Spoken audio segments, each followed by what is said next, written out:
Hola, estimados estudiantes. Estamos con nuestro último tema para el segundo corte evaluativo en nuestra asignatura de histoembriología general. Y vamos a hablar acerca del tercer tejido básico, que en este caso se trata del músculo. El músculo es complejo, pero verdaderamente fascinante.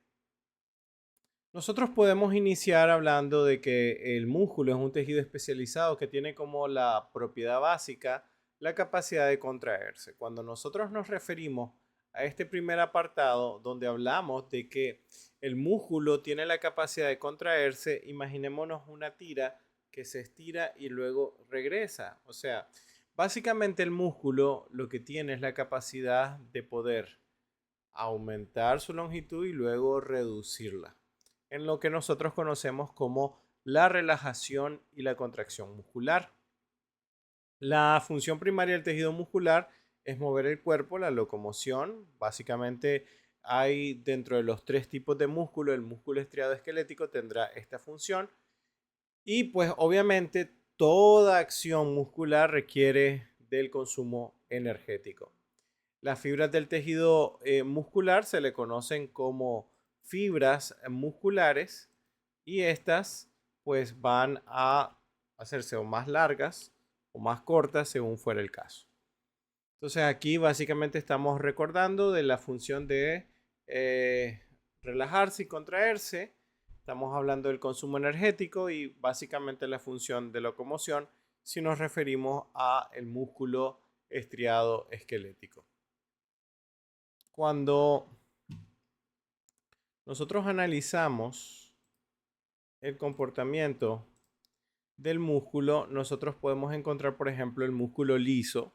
Este músculo liso que lo encontramos, por ejemplo, a nivel del tubo digestivo, donde la contracción del intestino delgado hace que, por ejemplo, los alimentos puedan moverse a través de la longitud del intestino, pero esto es gracias a una activación nerviosa que permite que las fibras musculares al final se contraigan y se relajen, generando como consecuencia al final lo que es el movimiento, ¿no?, del bolo alimenticio o precisamente segmentos dentro del tubo digestivo para poder conseguir ese desplazamiento y esa movilidad. También tenemos músculo liso, por ejemplo, dentro de los vasos sanguíneos, principalmente las arterias, y también, por ejemplo, cuando tenemos a nivel del parto la musculatura lisa que encontramos en el miometrio. Sin embargo, recuerden que estos son tipos de ejemplos de músculo liso, pero tenemos músculo estriado esquelético también y músculo estriado cardíaco. A nivel de el organismo, nosotros vamos a encontrar que hay diferentes partes de músculo. Y si ustedes se fijan, hay una envoltura que está alrededor del músculo. Vamos a tratar de dibujarlo por acá. Imagínense el músculo que tiene esta envoltura que nosotros notamos acá a su alrededor. Y esta envoltura es importante porque esta envoltura tiene una precarga. Se le llama una membrana prepolarizada. Por aquí lo vamos a notar, se le conoce como algo prepolarizado. O sea, la polarización significa o hace referencia a la capacidad que tiene de relajarse o contraerse por un estímulo nervioso. Entonces es una membrana prepolarizada. Significa que tiene cierto grado de carga. Y esta envoltura del músculo se le conoce como fascia. Esta fascia pues va a ayudar a las contracciones musculares y fíjense que hay fascias en la parte externa de la fibra muscular, la parte más externa. Hay fascias en la parte interna y también las encontramos fascias aquí entre los diferentes grupos y también hay fascias dentro del asa de fibras musculares. Entonces podemos hablar de un perimicio de la fascia, un endomicio y un miomicio. Así que son tres fascias las que vamos a encontrar. El perimicio, el endomicio y el miomicio. Esas son las tres capas prepolarizadas que vamos a encontrar a nivel de la fibra muscular. Entonces aquí lo podemos ver bien. Podemos ver aquí al perimicio. Esto es el endomicio y este el miomicio. Miomicio, endomicio y perimicio. Recuerden que estas son capas prepolarizadas con carga iónica positiva que va a facilitar el proceso de contracción muscular. Esta contracción muscular se consigue pues gracias a la acción del tejido nervioso. Y el tejido nervioso necesita iones y energía para poder conseguirlo. Cada una de estos segmentos son las fibras musculares. Recuerden que el músculo se les va a hacer referencia como de fibras. Entonces aquí lo podemos ver. Tenemos la fascia. Luego tenemos cada uno de estas tiras alargadas que ustedes ven acá. Cada una de estas tiras alargadas son fibras musculares, o sea, es una célula. Aquí podemos ver el núcleo. Y esta forma alargada solo puede ser de la fibra de músculo estriado esquelético. Es multinucleada, vamos a ver campos de Cohenheim y otras estructuras que en su momento los vamos a definir. Pero cada una de esas es una célula y es una fibra. En este caso una fibra muscular que es una célula del tejido muscular. Como podemos apreciar, estas fibras van a tener una amplia vascularización. La vascularización bastante notoria que encontramos en el músculo va a facilitar la capacidad contractiva que tiene. Porque es la sangre el vehículo que les va a permitir llevar iones que van a ayudar a la despolarización de la membrana prepolarizada, que es característica del tejido muscular. Entonces aquí podemos ver el sarcómero, que es la unidad estructural y funcional del músculo. Y dentro del sarcómero podemos notar nosotros que están las bandas de actina y miosina, que son las dos bandas que nosotros hablamos en músculo estriado esquelético y cardíaco y que juntos desarrollan una teoría que se llama la teoría de los puentes deslizantes. Entonces ahí podemos encontrar las estrías, ahí podemos encontrar los mioblastos, que son células que están asociadas a las fibras musculares y que se encargan de reparar los daños que sufre día con día la fibra muscular como tal. Acuérdense que estas células de acá se les conoce como los mioblastos, que son células de reparación dentro del tejido muscular. Aquí podemos notar el mioblasto, cómo está asociado a la fibra muscular. Y muy importante, muy importante, la amplia vascularización que presentan este tipo de tejido. Entonces aquí tenemos la estructura básica de lo que hemos mencionado. Tenemos la fascia, recuerden que la fascia es prepolarizada. Aquí vamos a tener una carga que nos va a ayudar a generar la contracción muscular. Luego tenemos lo que son las fibras musculares.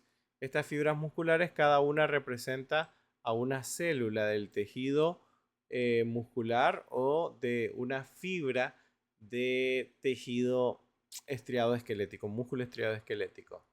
Luego tenemos los vasos sanguíneos, muy importantes para transportar los elementos necesarios para la contracción muscular. Vamos a tener al sarcómero, como lo habíamos mencionado, que es la unidad estructural y funcional del músculo. Y vamos a tener las bandas de actina y de miosina, que son típicas de la contracción muscular y sobre las cuales nosotros vamos a detenerlo. La parte esta que envuelve al sarcómero también se le conoce como elemento miofibril.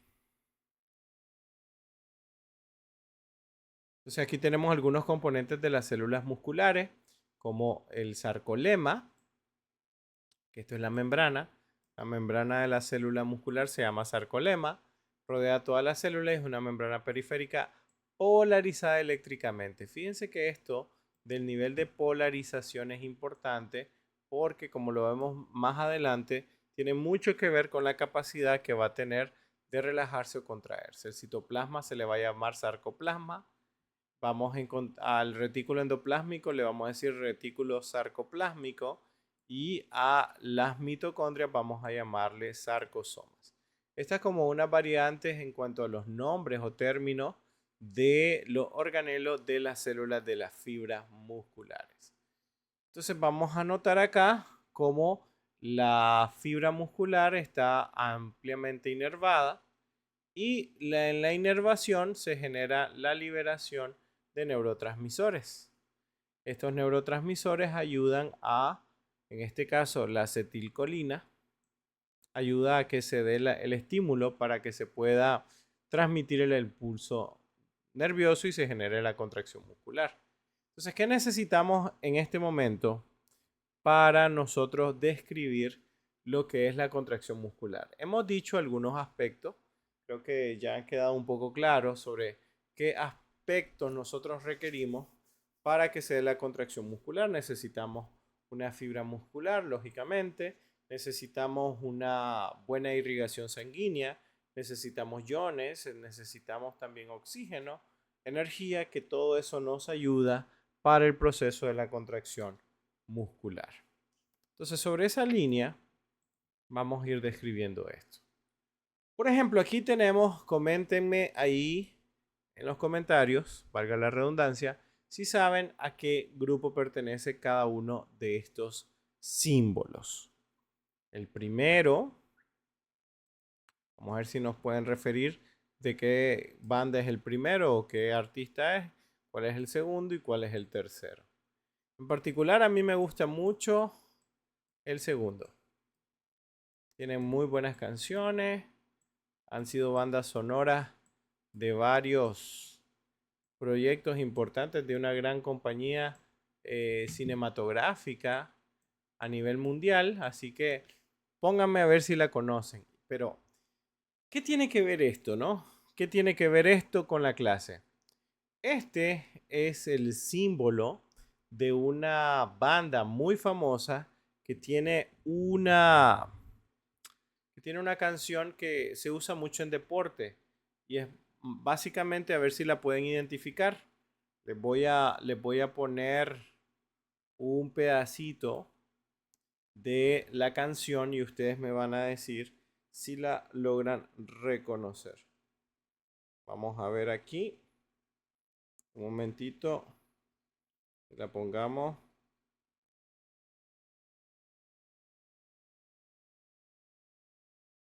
Vamos a ponerla por acá. A ver si la conoce.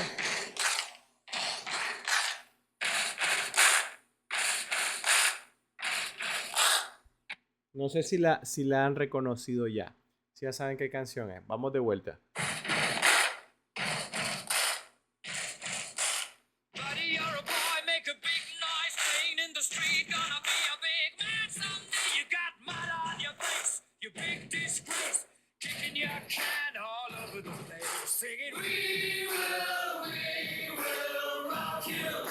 Solo que espero que pase el 26 de octubre en el Clásico 2025, donde se enfrenta el Real Madrid con el Barça. Al final, esta canción de Queen, que se llama We Will Rock You, fue remasterizada en el año 2011. Pues se utiliza mucho en partidos como para motivar, incentivar a los jugadores y sus aficiones, ¿no? Pero al final esto es un resultado de una sincronía, que es, o sea, si nosotros lo hacemos con las manos, por ejemplo,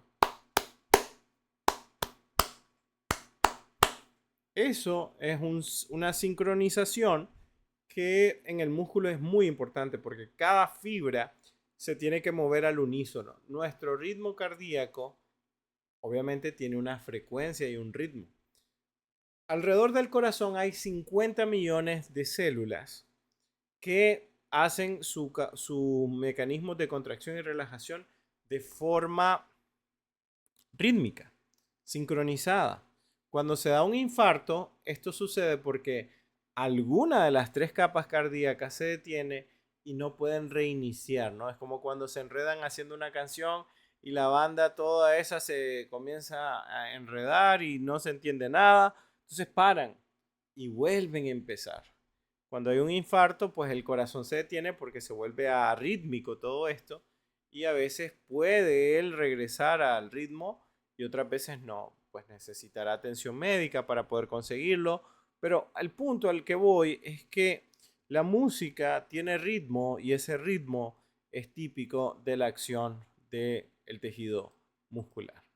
Tiene que ser rítmico en todo caso. Aquí está para que ustedes busquen la canción, muy buena canción, en vez de escuchar las cosas que escuchan de repente algunos, pues yo creo que valdría muchísimo la pena. Entonces, este es una fibra, es un músculo estriado esquelético porque obviamente está asociado la parte ósea con la parte muscular y esta necesita una carga eléctrica que en parte se las dan las membranas prepolarizadas para conseguir, pues lógicamente, generar esa contracción. Para poder generar contracción muscular se necesita energía. Y si ustedes se fijaron, hay ahí una contracción. Relajación, contracción. Relajación, contracción. Relajación, contracción. Y este es un movimiento meramente voluntario, gracias a las membranas prepolarizadas, a la llegada de iones de carga y también el ATP. Y obviamente la acción sobre el sarcómero de la actina y la miosina, que ya lo habíamos mencionado un poco antes.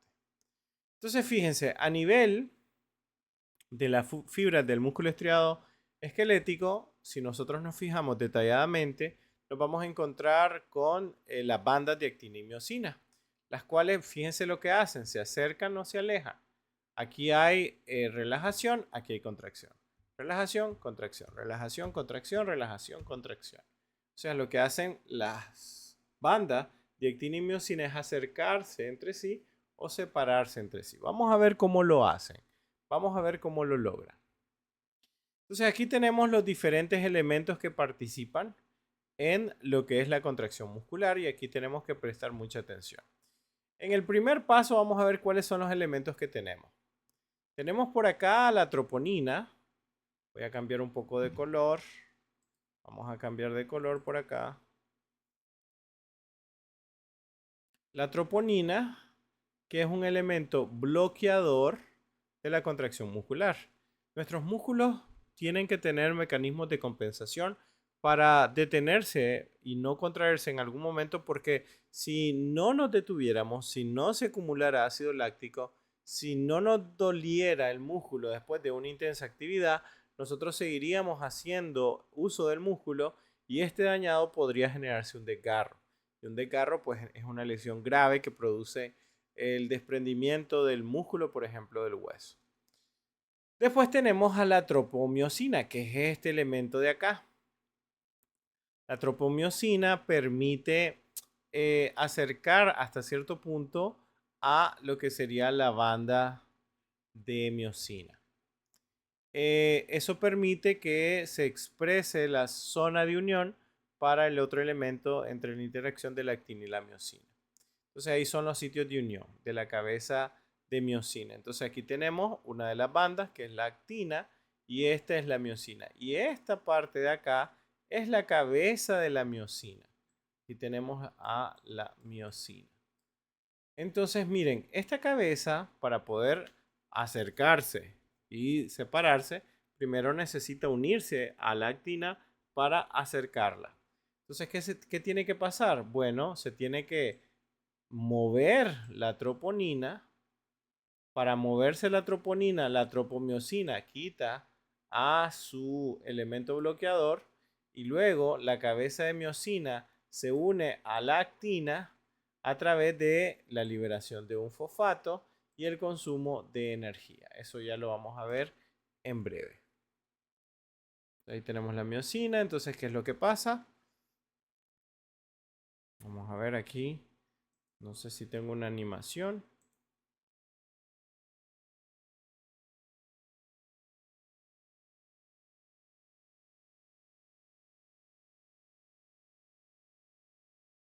Ok.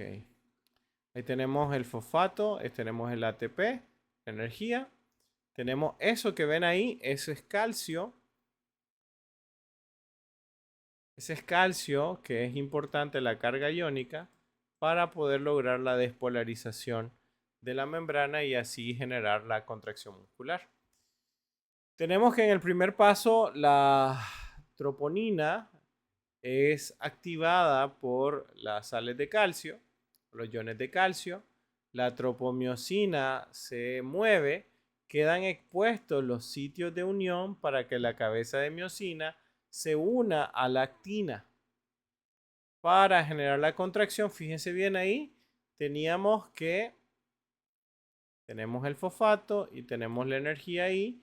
Cuando ya se removió la troponina y la tropomiosina se movió, ya queda la cabeza de miosina lista para poder unirse a lo que es la actina y de esa manera generar la contracción. Tenemos un antes y un después. En el proceso en el que se une y se mueve, se gasta energía y ese gasto energético hace que la cabeza de miosina desplace, o sea, acerque a la actina a otro extremo. Luego, cuando éste necesita regresar a su punto de reposo, hay un ATP que se le libera para unirse y gastar solo uno de los tres moléculas de energía que produce el ATP. El ATP produce tres moléculas de energía o tres unidades de energía. Una es gastada para regresar la cabeza de miosina a su estado de reposo, generando como un producto, en este caso, un fosfato. Ese fosfato es liberado, recuerden, en la etapa anterior para generar lo que es la unión de la cabeza de miosina con la actina. Eso hace que luego este regrese a su posición habitual y pues el ciclo se vuelva a repetir una y otra vez y los elementos asociados o vinculados a él están pues presentes. Entonces hay básicamente tres tipos de tejido muscular. El tejido muscular liso, ya nosotros hemos mencionado dónde lo encontramos. Ya hemos dicho, por ejemplo, que este lo encontramos dentro del tubo digestivo y también en los vasos sanguíneos. El tejido muscular estriado esquelético, ese lo encontramos asociado a cualquier tipo de hueso. Y obviamente el tejido estriado cardíaco lo encontramos a nivel del corazón.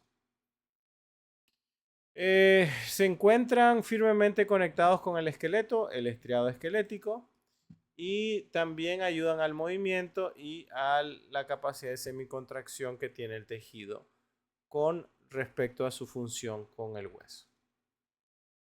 Aquí tenemos que las fibras más largas son las fibras del músculo estriado y que las fibras tienen una longitud variable que a veces están asociados por el tamaño que tienen las mismas. Hay un pigmento que es la mioglobina que ayuda pues a poder diferenciar qué estructuras es precisamente la fibra y qué no.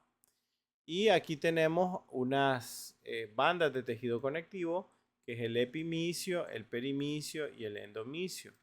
Entonces aquí podemos hablar de el perimicio que lo habíamos hablado, el endomicio y este de acá, epimicio, también se le conoce como miomicio, que ya lo habíamos mencionado, que es una capa prepolarizada. Por ejemplo, quiero que me anoten en los comentarios la carnita que ustedes se compran cuando se comen una hamburguesa, de cuál de estos tres tipos de músculo es, ¿no? Obviamente en animales, cuál es el tipo de músculo al que pertenece, para que lo pongan por ahí en los comentarios. Mediante el tejido conectivo, la fuerza de contracción se transmite a la aponeurosis, tendones y ligamentos. Los vasos sanguíneos penetran el músculo a través del tejido conectivo y la inervación del tejido muscular esquelético se relaciona con la regulación de la contracción de cada fibra y es algo voluntario. Los núcleos en cantidad variables para la parte del estriado esquelético. Al igual que el estriado cardíaco, presenta más de un núcleo. El estriado cardíaco presenta uno, presentan dos, pero el estriado esquelético puede presentar hasta cinco. El sarcoplasma contiene glucógeno, miohemoglobina, el citocromo y están las miofibrillas. Hay varias mitocondrias, lógicamente el músculo necesita bastante energía, por eso necesita bastantes mitocondrias para poder generar la energía necesaria para la contracción y relajación muscular. Y las miofibrillas, pues que tienen diferentes formas y ramificaciones con un grosor que está cerca de los 2 a 3 nanómetros. La longitud de estos varía según el tipo y en reposo miden igual que la banda I y la banda A. Esto no es tan importante, más que todo lo de la teoría de los puentes deslizantes que mencionamos anteriormente. ¿Pueden nuestros músculos protegerme frente al daño inminentemente? Ya hemos hablado de que sí, y es por eso es que existe la troponina y la tropomiosina, que bloquea la acción de la cabeza de miosina para unirse a la actina e impedir la contracción en momentos que nuestro cuerpo necesite recuperarse. Y este es un cuadro súper importante porque nos divide cómo está de forma general lo que hemos hablado. El tejido muscular está constituido por células que se llaman fibras musculares. Estas se clasifican en lisas, estriadas esqueléticas y estriadas cardíacas. Las lisas son involuntarias. Yo no controlo el flujo de sangre, no controlo el flujo estomacal. Las esqueléticas sí son voluntarias. Y las cardíacas son involuntarias. Yo no controlo la frecuencia o la velocidad de contracción de mi músculo cardíaco. Vamos a ver algunas características de estos músculos. Por ejemplo, el músculo liso es bastante alargado, tiene un solo núcleo y podemos ver de que lo vamos a encontrar en las zonas que hemos mencionado, ¿no? Tubo digestivo principalmente y vasos sanguíneos o arterias específicas. Venas no, arterias sí. Aquí podemos ver el músculo liso, pero ¿cuál es la diferencia? Que yo puedo tener el músculo liso acá, miren, las fibras de músculo liso las puedo tener aquí dispersas, cada uno tiene su núcleo. Vamos a ponerle el núcleo acá y el núcleo acá. Entonces yo hago un corte transversal. ¿Y qué es lo que obtengo si le doy vuelta? En una voy a encontrar en medio el núcleo. En este caso, en la 1. Aquí tengo la 1. En la 2, que sería esta, cuando hago el corte, no se ve nada porque el corte no abarcó la parte nuclear. Este sería el 2. Y el tercero sí se afectó el núcleo, por eso nosotros vemos el núcleo ahí. Significa que aquí estábamos a nivel de en medio de la fibra y aquí estábamos hacia las partes periféricas de la misma. Aquí encontramos el epimicio o miomicio que ayuda a la contracción de las fibras musculares.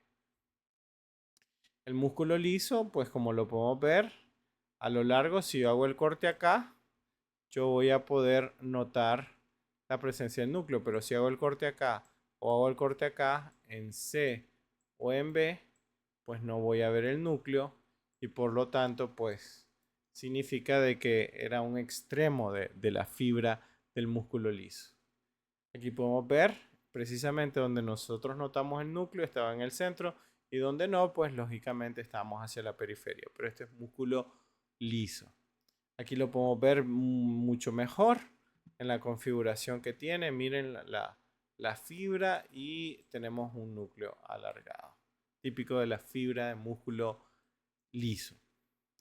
Aquí tenemos el músculo esquelético, el músculo estriado esquelético y vamos a encontrar las miofibrillas, los núcleos de las fibras musculares que son el resultado de la fusión, la fibrilla rota o la fibra muscular rota por la acción, por la contracción, después de tantas veces se daña, el sarcolema, células del tejido conectivo como el mioblasto, que lo mencionamos al inicio, los extremos romos de la fibra se pueden ver en los extremos de fibras de bastante longitud. Y vemos a los campos de Cohnheim que parecen como rositas que están alrededor y también notamos el sarcolema. Acuérdense que ahí tenemos el perimicio, ¿verdad? Y aquí en esta parte interna teníamos el epimicio. Ya lo mencionamos. Esta es una fibra, representación de la fibra de músculo liso versus una fibra de músculo estriado esquelético. Entonces vemos que en grosor, en proporción, tamaño y en cantidad de núcleos es muy, muy diferente. Aquí podemos ver claramente las bandas I y las bandas A del músculo estriado. Aquí se puede ver claramente el mioblasto y aquí se puede ver pues uno de sus núcleos, uno de los núcleos de la fibra de músculo estriado esquelético. Estos son los campos de Cohnheim que vemos en un corte transversal. Vemos cómo hay vascularización y cómo se ven los islotes de las fibras musculares que forman caprichosamente la forma de un pétalo de una flor. Y vemos aquí, por ejemplo, el perimicio, el endomicio y el epimicio ahí. Lo podemos notar. Y estos campos de Cohnheim solo lo vamos a encontrar en el músculo estriado esquelético. Y ya para ir cerrando, el músculo estriado cardíaco puede tener uno o dos núcleos, como lo podemos notar acá, que es lo más habitual en comparación con el músculo estriado esquelético, que son varias fibras. Aquí lo podemos ver, aquí vemos dos núcleos y aquí solo vemos uno. Eso es en el músculo estriado cardíaco. Ahí podemos ver también dos núcleos, fíjense acá, hay dos núcleos y aquí hay solo uno. Nada más que aquí está el sarcoplasma, se está mencionando con acá, y aquí vemos como también solo hay uno de los dos núcleos que podría tener el músculo estriado cardíaco. Esto de acá es tejido conectivo, fundamental para soportar al tejido muscular. Y aquí lo podemos ver en un corte transversal, en un corte histológico. Así que bueno, vamos con respecto a lo que hablamos en este momento. Tenemos ya algunos elementos de juicio como para resolver la prueba que van a tener disponible en el aula virtual. Así que sin más, espero que les haya funcionado. Repásense muy bien la teoría de los puentes deslizantes y pues nos vemos un poco más tarde. Nos vemos despuesito.